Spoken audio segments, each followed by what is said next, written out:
덴버시 현장로교회 성도 여러분 반갑습니다. 6월 10일 수요일입니다. 오늘은 역대하 24장 말씀을 통해서 유대 왕국의 8번째 왕이었던 요아스에 대한 말씀을 살펴보면서 또 은혜 나누기를 바랍니다. 본문 1절로 3절에 보니까요, 요아스는 하나님 보시기에 선한 왕이었고 참 정직한 왕이었다라고 말하고 있습니다. 그가 왕이 되었을 때 모든 왕자들이 할머니 아달랴에 의해서 비참하게 죽었고, 다윗의 왕조를 유지하기 위해서 그는 두 아내와 결혼해서 자녀들을 낳았습니다. 이 요아스의 사역은 여호야다 대제사장의 죽기 전과 죽음 이후의 사역으로 갈려지게 됩니다. 분명하게 갈라지는데요. 이 대제사장 여호야다가 죽기 전까지는 하나님 보시기에 정직하고 선한 왕으로 사역했지만, 그가 죽은 이후에 곧바로 타락하고 범죄하게 됩니다. 그리고 결국 징계를 받아 아람 군대의 공격을 받고 그도 침상에서 부상당한 채 비참하게 매를 맞아 죽게 됩니다. 그리고 결국은 그가 선한 일이 있지만 그의 이러한 범죄로 인하여 열조의 무덤에는 묻히지 못하는 불명예를 안게 됩니다. 오늘 이 말씀을 통해서 요아스와 여호야다의 관계 가운데 나타난 우리의 믿음의 독립과 성숙에 대한 면을 함께 묵상해 보기를 원합니다. 먼저 요아스의 잘한 점, 훌륭한 점에 대한 사역을 좀 살펴봅시다. 그가 왕이 되었을 때 그는 7세였어요. 그러므로 대제사장 여호야다가 아내와 함께 아달랴의 폭정으로부터 그 요아스를 구원하고 하나님의 뜻대로 왕으로 세우고 아주 기뻐했어요.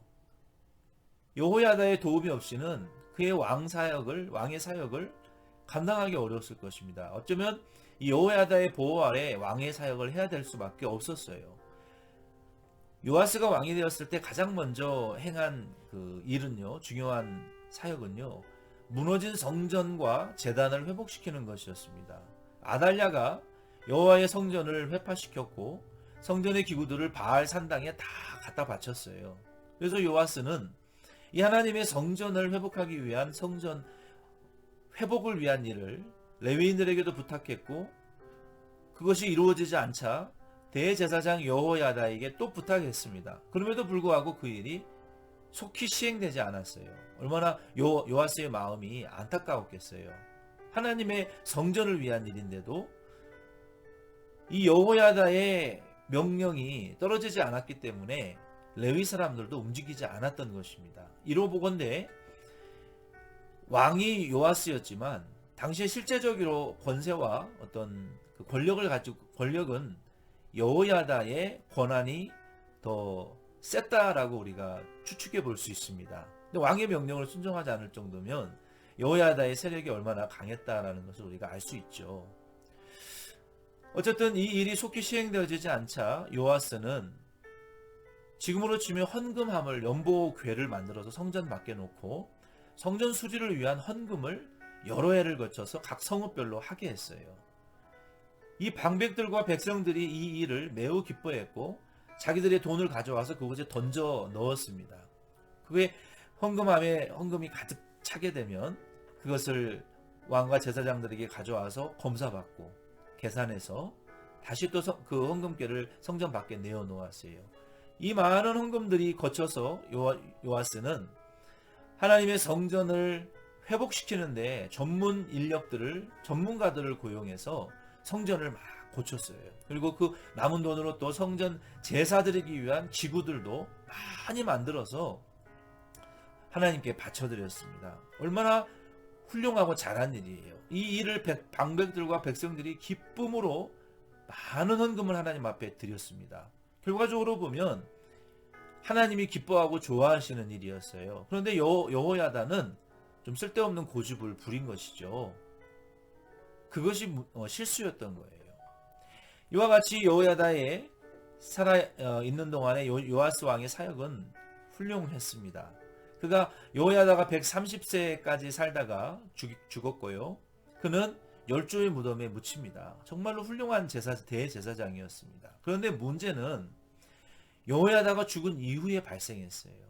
여호야다가 있을 때에는 접근하지 못했던 이 방백들이 요아스 왕에게 찾아와서 우상, 아세라 목상에게 그리고 다른 우상들을 섬기도록 미혹하고 충동하고 압박했던 것 같아요. 요아스가 그들을 대적하고 대결할 만한 강한 리더십이 있었다면 그들을 물리치고 믿음으로 하나님만을 경외하고 하나님만을 사랑하도록 그 방백들을 징계하거나 그들을 파면시키거나 어떠한 조치를 취했을 것입니다. 이것은 여호야다의 리더십이 요아스 왕의 리더십이 미완성되었다라는 점을 보여주기도 하고요. 여호야다 대제사장의 고난이 너무 막강해서 이 요아스 왕을 여전히 어린 왕자로 취급하고 그의 리더십이 독립적이지 못하고 자신의 우산 아래에만 머물도록 독립시켜주지 못했다는 문제가 있었다는 것이죠. 오늘 이 점은 상당히 잘못된 점 중에 한 가지입니다.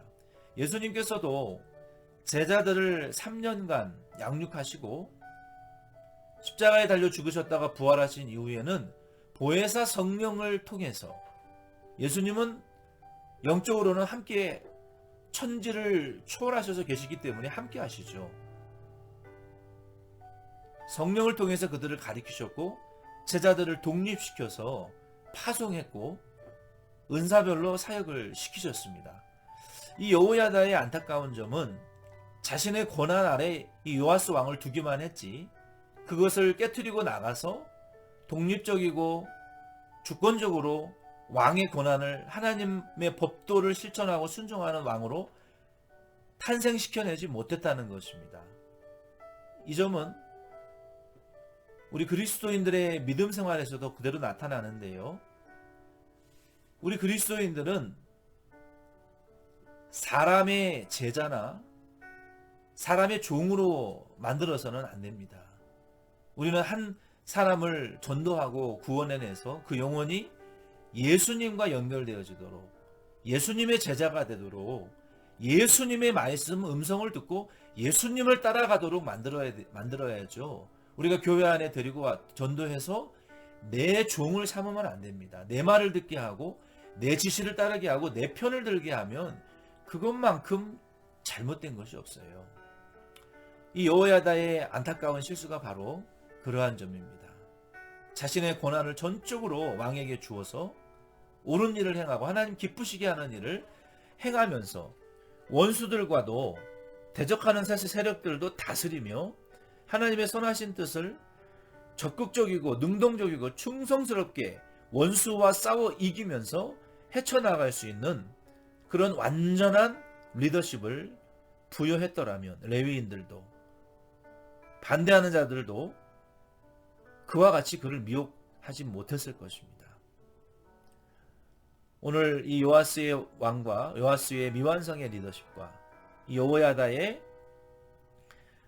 독립적인 왕권을 분립시켜주지 못한 실수를 통해서 저와 여러분도 우리는 사람을 의존하는 믿음이 아니라 예수님을 의존하고 예수님께 연결시켜드리고 예수님의 음성을 따라가도록 도와주는 그러한 섬김의 봉사들을 잘 감당해낼 수 있기를 바랍니다. 기도드리겠습니다.